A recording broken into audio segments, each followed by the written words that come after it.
Nuevas son tus misericordias, oh Dios, cada mañana, y grande es tu fidelidad. Bienvenidos a nuestro tiempo devocional. Somos la Comunidad Cristiana Internacional City. Muy buenos días, querida familia, bendiciones para cada uno de ustedes. Bienvenidos a nuestro tiempo devocional. Soy el pastor Cristian Pesantes y hemos empezado este año 2023 estudiando su palabra directamente de su mano. Estamos estudiando el año agradable del Señor y estamos conociendo el quíntuple daño que el pecado causa en el creyente o en el hombre. Por esa misma razón, la palabra de Dios, el Evangelio de Lucas, en el capítulo 4, nos lleva a entender que Jesús, después de salir en el poder del Espíritu Santo y en la Galilea, empezó a predicar y tomó esa lectura del profeta Isaías. Y él decía: el Espíritu de Dios está sobre mí, por cuanto me ha ungido para dar buenas nuevas a los pobres, me ha enviado a sanar a los quebrantados de corazón, que lo estuvimos estudiando el día de ayer. Hoy vamos a continuar estudiando. El Señor dice que ha sido ungido para pregonar libertad a los cautivos. Con respecto a esto, podemos decir entonces que el pecado hace cautivos, o más bien dicho, el pecado esclaviza a los hombres. Y esto es algo muy fuerte, porque ahí mismo, tomando palabras del Señor Jesús, si usted me acompaña a su Biblia, a Juan, el Evangelio de Juan, en el capítulo 8, el versículo 34, la palabra de Dios dice así: Jesús les respondió: de cierto os digo, que todo aquel que hace pecado es esclavo del pecado. Y el esclavo no queda en la casa para siempre, el Hijo sí queda para siempre. Así que, si el Hijo os libertare, seréis verdaderamente libres. Miren cómo el Señor Jesús está diciendo que aquel que peca es esclavo de aquello a lo que está sometido, es decir, al pecado. El esclavo entiende que tiene a alguien a quien servir, a su amo. Por ende, podemos entender que el esclavo está sometido a su señor, que a lo que diga tendrá que hacer, tendrá que cumplir, porque él es quien gobierna en su vida. Entonces, si nosotros analizamos esto, ¿cómo podemos decir que somos de Dios, que somos del Señor, si practicamos el pecado? Entonces, no podemos llenarnos la boca y decir que Jesús es nuestro Señor, que Dios es nuestro Señor, porque entonces estamos contradiciendo lo que Jesús está hablando en su palabra. Aquel que peca ya tiene un Señor. Aquel que peca pertenece directamente al pecado a quien está sirviendo. Pero quiero decirle que hay una esperanza para el pecador. Hay una esperanza para nosotros, y es que Jesús es aquel que viene a libertarnos, para sacarnos de esa condición de esclavitud. Si bien es cierto, usted y yo conocemos que Jesús vino a la tierra a tomar nuestro lugar, a morir en la cruz, a pagar la deuda que nos correspondía a cada uno de nosotros, a morir por nosotros, para libertarnos de esa cautividad, para salvarnos de la muerte, pero también para sacarnos de la esclavitud. Jesús pagó el precio. Dios envió a su Hijo y entonces nos libertó de las manos de Satanás, nos libertó del mundo, nos libertó del pecado, y ahora usted y yo tenemos otro dueño.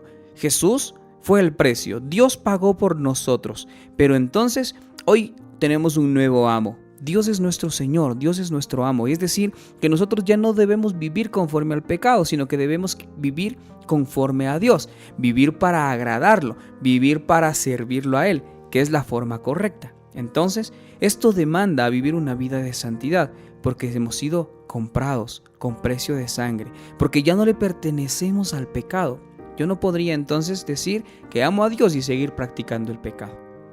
Jesús es aquel que viene a libertarnos de esa cautividad y nos hace libres.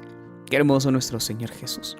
Otro daño que causa el pecado, el cuarto, que lo podemos encontrar en esta misma lectura de Lucas, en el capítulo 4, versículo 18, el Señor Jesús sigue diciendo que ha venido a dar vista a los ciegos. Entonces, podemos decir que el pecado, el daño que causa el pecado, es ceguera. Pues bueno, yo quiero que entendamos esa ceguera desde esa perspectiva espiritual, desde ese enfoque espiritual. El libro de Juan, en el capítulo 9, me habla del milagro que Jesús hace a un ciego de nacimiento, pero Hay una controversia muy grande en este pasaje, no creen el milagro que Jesús hizo. Este hombre que era ciego estaba en la sinagoga, es expulsado de la sinagoga y después de esto tiene un encuentro con Jesús, aunque no lo conocía, no lo había visto hasta ese momento. Y aquí Jesús habla de una ceguera espiritual. Acompáñenme por favor a Juan capítulo 9, versículo 35. Oyó Jesús que le habían expulsado y hallándolo lo dijo: ¿crees tú en el Hijo de Dios? Respondió él y dijo: ¿quién es, Señor, para que crea en él? Le dijo Jesús: pues le has visto y el que habla contigo, él es. Y él dijo: creo, Señor, y le adoró. Dijo Jesús: para juicio he venido yo a este mundo, para que los que no ven, vean, y los que ven, sean cegados. Entonces algunos de los fariseos que estaban con él al oír esto le dijeron: ¿acaso nosotros somos también ciegos? Jesús les respondió: si fuerais ciegos, no tendréis pecado, mas ahora, porque decís vemos, vuestro pecado permanece. Jesús tiene una confrontación con los fariseos que estaban negando el milagro de Jesús. Pero Jesús lo que está tratando de decir detrás de todo esto es que aquel que admite que no ve, recibe vista, recibe luz, es iluminado. Pero mientras que los que insisten en que ven perfectamente, sin necesidad del Señor, queda confirmada su ceguera. Detrás de todo esto, lo que Jesús está diciendo, que aquel que reconoce, que en lo profundo de su corazón reconoce que existe esa necesidad de Dios, lo van a recibir. Jesús los visitará, Jesús hará un milagro, Jesús los iluminará y los sacará de esa ceguera espiritual, de aquello que está cegando su vida y que no lo permite crecer, avanzar o ver los milagros de Dios. Pero también está diciendo que aquellos que insisten en que ven perfectamente, es decir, en aquellos que creen que tienen a Dios en su vida y que no necesitan más, entonces Jesús dice que ellos serán ciegos. Jesús está diciendo o llamando la atención a aquellas personas que creen que su vida está perfecta, que creen que su vida o en su vida no necesitan absolutamente nada, que podrán decir: voy a la iglesia, con orar me basta, no, o más bien no necesito congregarme, no necesito instruirme, no necesito estudiar la palabra de Dios, no necesito que vengan a mi casa, con lo que yo hago basta. Jesús está diciendo, para ellos es confirmada la ceguera. Por esa misma razón, el Mesías viene a sanar nuestra ceguera espiritual y nuestra ceguera moral.